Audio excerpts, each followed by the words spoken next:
सारे व्यूअर्स को मेरी राम राम। आज की वीडियो में एसएससी सीजीएल 2020 की कट ऑफ के बारे में बताने के लिए लाया।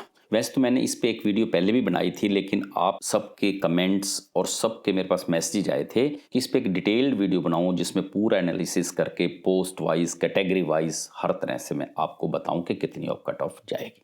तो इसलिए मैंने एक पूरा डिटेल्ड एनालिसिस किया है। बहुत सारी चीज़ों को ध्यान में रखने के बाद मैं आज की वीडियो लाया हूँ और आज की वीडियो में मैं आपको बताऊँगा कि पोस्ट वाइज और कैटेगरी वाइज क्या कट ऑफ जाने वाली है। आज की वीडियो बनाने के लिए मैंने बहुत सारी चीज़ों को ध्यान में रखा है कि कितनी वैकेंसीज हैं, कितने लोग अपीयर हुए, नॉर्मलाइजेशन का क्या फैक्टर था, कोई क्वेश्चन रॉन्ग था या नहीं था, और आपके एग्जाम का लेवल कैसा था, टफ था, लेंदी था, कैलकुलेटिव था। बहुत सारी चीज़ों को ध्यान में रखते हुए मैंने आज की वीडियो बनाई। जैसा कि आपको पता है कि एसएससी सीजीएल 2020 का टियर 1, टियर 2 और टियर 3 हो चुका है। टियर 3 का जो टॉपिक था वो एक बड़ा जनरल सा टॉपिक था, और जब जनरल टॉपिक आता है तो ऐसा होता है कि मार्क्स लेने बहुत मुश्किल हो जाते हैं, नॉर्मल मार्क्स ही आते हैं। तो इसलिए मैं टियर 3 के सबके ये सोच के चलूंगा कि एवरेज मार्क्स 60 आएंगे। तो 60 मार्क्स को विजन में रखते हुए मैं इस वीडियो में कट ऑफ बताऊंगा। देखो, जैसा कि ये मेंस का एग्जाम एक ही दिन होना था, लेकिन किसी सेंटर पे कुछ टेक्निकल फॉल्ट आने की वजह से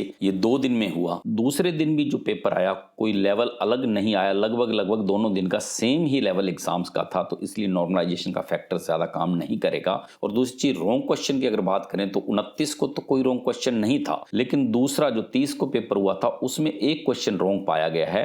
तो उसको भी ध्यान में रखते हुए मैंने ये कट ऑफ बनाई है, और लास्ट ईयर कितनी कट ऑफ गई है इन सब चीजों को ध्यान में रख के मैंने ये कट ऑफ बनाई। अगर हम पेपर के लेवल की बात करें तो मैथ्स का पेपर थोड़ा कैलकुलेटिव था। मैथ्स का पेपर कैलकुलेटिव और लेंदी होने की वजह से थोड़ा सा स्टूडेंट्स प्रेशर में आ गए थे। जो आदमी घर में बैठकर इस पेपर को सॉल्व करेगा वो ये कहेगा कि पेपर लेंदी नहीं है, कैलकुलेटिव नहीं है, टफ नहीं है।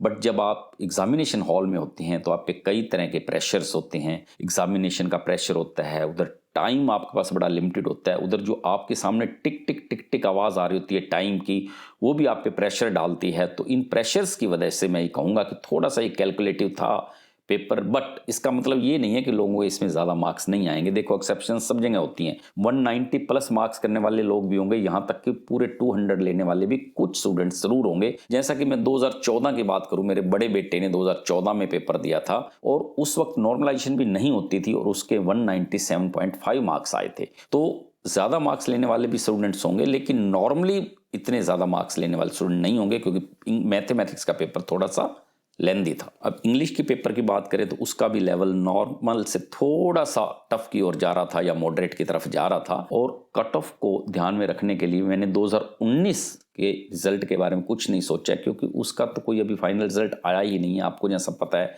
उस पर कोर्ट केस चल रहा है और उसकी 8 मार्च की डेट लगी हुई है। तो मैंने 2018 के कट ऑफ को ध्यान में रखते हुए ये कट ऑफ बनाई है। 2018 में लिस्ट 4 की कट ऑफ गई थी 512 मार्क्स, लेकिन जो लास्ट कैंडिडेट जिसको नौकरी मिली थी 546 मार्क्स वाले को नौकरी मिली थी। तो आप ये समझ लो कि एक बिटर फैक्ट है कि जिनका नाम लिस्ट 4 में होता है उनको शायद ही नौकरी मिलती है, उनको नौकरी मिलने के चांसेस ना के समान होते हैं।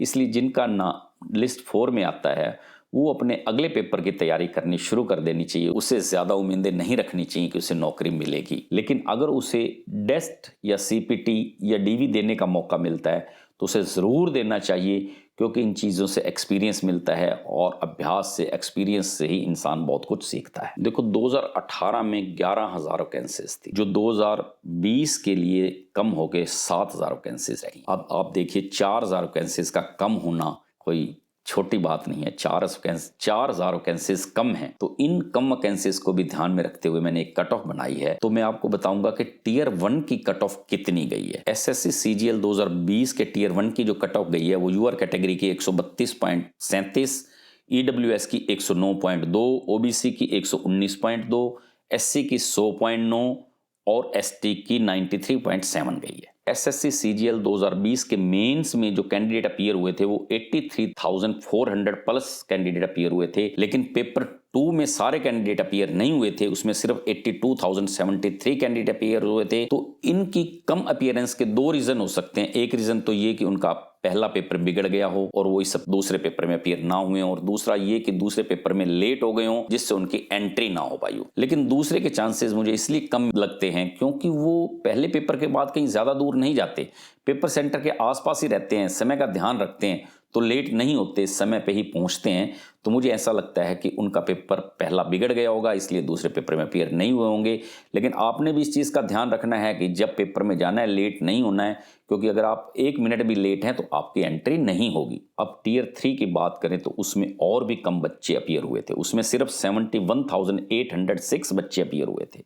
उसका रीज़न ये रहा होगा कि उनका टियर 2 बिगड़ गया होगा, उनको उम्मीद नहीं होगी कि अच्छे मार्क्स आएंगे, तो इसलिए टियर 3 में अपीयर नहीं हुए होंगे। हो सकता है ये रीज़न हो, बट अगर ऐसा भी रीज़न हो तो उन्हें अपीयर ज़रूर होना चाहिए क्योंकि एक्सपीरियंस ज़रूर लेना चाहिए। तो टियर 3 में 71,806 कैंडिडेट्स ही अपीयर हुए थे। अब मैं मेन बात पे आता हूं कि आपकी मेरे हिसाब से एक्सपेक्टेड कट ऑफ क्या रहेगी। देखो, यदि आपके यूआर कैटेगरी में 535, ओबीसी में 520, ईडब्ल्यूएस में 525, एससी में 465 और एसटी में 445 मार्क्स हैं, तो मेरे हिसाब से आपको कोई ना कोई जॉब जरूर मिलनी चाहिए। ये मेरी सिर्फ एक एनालिसिस है, एनालिसिस के बेस में मैंने आपको कट ऑफ दिया है, ये फाइनल कट ऑफ नहीं है। इसमें प्लस माइनस 5 मार्क्स की तो एरर हो ही सकती है, इसलिए इसको फाइनल मत समझे। फाइनल तो रिजल्ट के बाद ही आपको पता चलेगी। तो ये मेरी उम्मीद है कि इतने मार्क्स वालों को नौकरी मिल सकती है। अगर 4600 ग्रेड पे की मैं बात करूं तो मेरे एनालिसिस के हिसाब से अगर यूआर कैटेगरी में आपके 555 मार्क्स हैं, ओबीसी में 540 मार्क्स हैं,